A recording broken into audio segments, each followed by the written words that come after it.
Yo YouTube, j'espère que vous allez bien. Aujourd'hui on se retrouve sur une petite vidéo où je vais vous donner mon avis sur le nouveau Spider-Man qui est sorti au cinéma hier.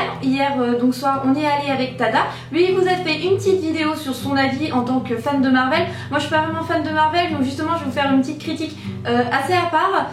Voilà, j'ai juste vu les Gardiens de la Galaxie et Doctor Strange tout simplement parce que c'est Tada qui m'y a traîné. Voilà. Du coup, on est parti, on va faire une petite vidéo de moins de 5 minutes sur mon avis en tant que no fan de Marvel en moins de 5 minutes et sans spoil. Bien, alors tout d'abord, donc je vais vous parler du personnage principal parce que c'est ce qui m'a le plus marqué en fait dans ce film.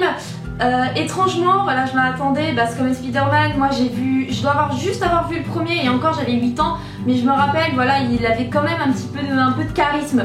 Et là, en fait, ce qui m'a choqué, c'est que c'est un gamin. Voilà, l'acteur qui joue Spider-Man, c'est un gamin. Alors, ouais, ils lui ont donné ce petit côté insolent, impertinent, voilà, et la petite tête à claque là qu'on a envie de baffer. Mais à côté de ça, je pensais qu'il allait avoir du charisme, que ce soit au niveau peut-être du physique ou de la prestance, mais là, ça m'a pas plus marqué que ça. Après, comme je vous dis, voilà, Tada m'en a parlé, donc à la base, voilà, c'est un vieux geek qu'on retrouve bien, qui a été qui a été plutôt cliché dans les précédents opus. Donc, alors après, je sais pas, peut-être que mon avis est biaisé par rapport au fait que je connaisse pas tout à fait l'univers. Après, voilà, c'est ce qui m'a le plus choqué. Néanmoins, voilà, je trouve après ça peut être intéressant, voilà, justement parce que ça apporte de l'humour, ce petit côté impertinent, petite tête à claque, parce que justement il y a des répliques qui sont super intéressantes, qui sont super drôles. Moi j'ai vachement rigolé dans ce film-là. Après, apparemment, dans d'autres films, ils ont été meilleurs, ils ont été plus drôles et le personnage était beaucoup plus badass.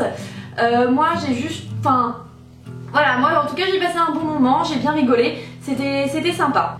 Donc voilà, donc comme je viens juste de vous le dire, moi j'ai passé un très bon moment. Après voilà, j'ai essayé d'analyser un peu la patte scénaristique parce que moi le scénario c'est vraiment quelque chose qui m'intéresse. Moi j'ai trouvé ça plutôt classique, j'avoue que maintenant voir des armes de type un peu extraterrestre, on a un peu l'habitude d'en voir. Du coup, en fait, j'ai pas trouvé ça si innovant que ça, mais en fait ça a suffi pour faire, pour montrer les aventures de Spider-Man.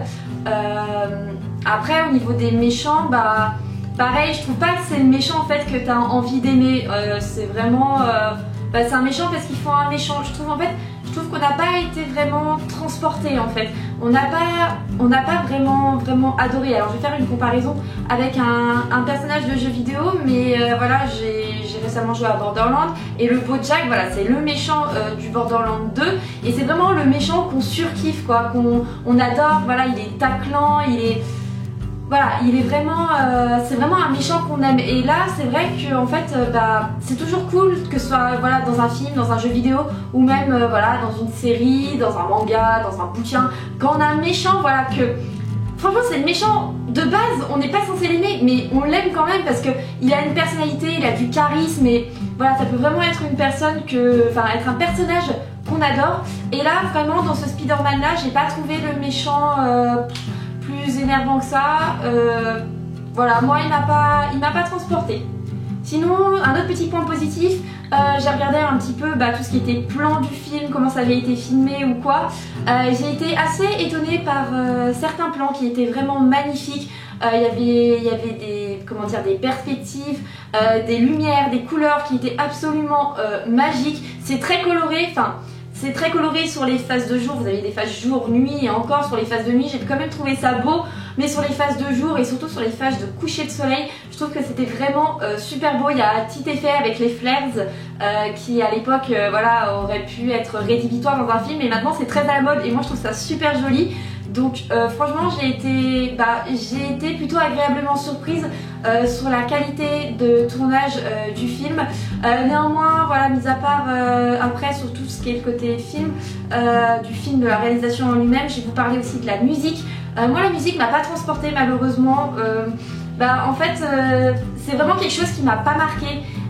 Du coup, je saurais pas quoi vous dire de plus, néanmoins que voilà, c'est pas la musique qui va, je pense, vous marquer dans ce film-là.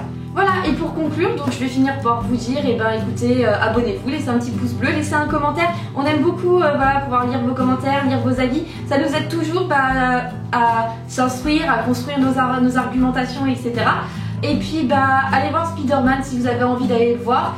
C'est toujours un bon moment à passer. Nous on y est allé avec Tada tous les deux. Mais après je pense vous pouvez y aller avec vos cousins, vos cousines, vos parents. Si vous avez des enfants qui sont pas trop jeunes, vous pouvez y aller, il n'y a aucun problème. C'est vraiment un très bon divertissement. Sur ce, je vous dis au revoir, à une prochaine vidéo. Ciao!